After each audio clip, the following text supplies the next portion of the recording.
विकुंठ कहने लगा कि तुम्हारे वचनों से मेरा चित्त अति प्रसन्न हुआ, क्योंकि सज्जनों के वचन सदैव गंगाजल के सहज पापों का नाश करने वाले होते हैं। उपकार करना था मीठा बोलना सज्जनों का स्वभाव ही होता है, जैसे अमृत मंडल चंद्रमा को भी ठंडा कर देता है। अब कृपा करके यह बतलाइए किस प्रकार मेरे भाई का नरक से उद्धार हो सके।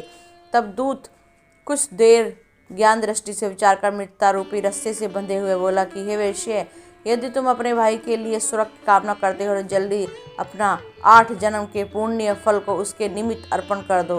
तो विकुंडल ने कहा, हे दूत, वह पुण्य क्या है? मैंने कौन से जन्म में और कैसे किया, सो मुझे सब बतलाओ, फिर अपना पुण्य अपने भाई को मैं दे दूंगा।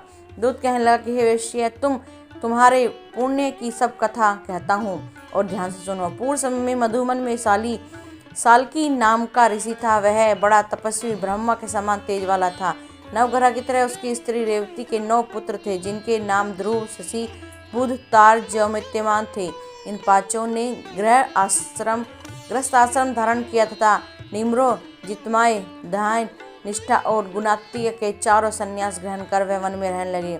ये शिखा सूत्र से रहित पत्थर और सोने का समान समझते थे। जो कोई अच्छा या बुरा उनको अन्न देता वह वही खा लेते। कोई कैसा भी कपड़ा दे दे उसे पहले सदैव ब्रह्मा के ही ध्यान में लगे रहते थे। इन चारों ने व्रत, शीत, निद्रा, आहार सबको जीत लिया था। बस चर अचर विष्णु रूप समझते थे। मौन धारण करके संसार में विचरते रहते थे। ये चारों ब्रह्म महात्मा तुम्हारे घर आए। तुमने माध्यम के समय भूखे के प्यासों को इनका आंगन में देखा तो तुमने गदगद कंठ से आंखों में आंसू भरकर इनको नमस्कार करके इनका बड़ा आदर सत्कार किया। इनके चरणों को धोकर बड़े प्रेम से तुम इनसे कहने लगे कि आज मेरे अहोभाग्य हैं, आज मेरा जन्म सफल हुआ, मुझ पर भगवान प्रसन्न हुए, मैं सनाथ हुआ, मेरे माता पिता, पत्नी, पुत्र, गौ आदि सभी धन्य हैं। आज मैंने हरि के सहज आपके दर्शन किए। सोहे वैसे इस प्रकार तुमने श्राद्ध से उनका समान पूजन किया, श्रद्धा से किया। चरण धोकर जल को मस्तक से लगाया, फिर विधि पूर्वक इनका पूजन करके तुमने इन सन्यासियों को भोजन कराया।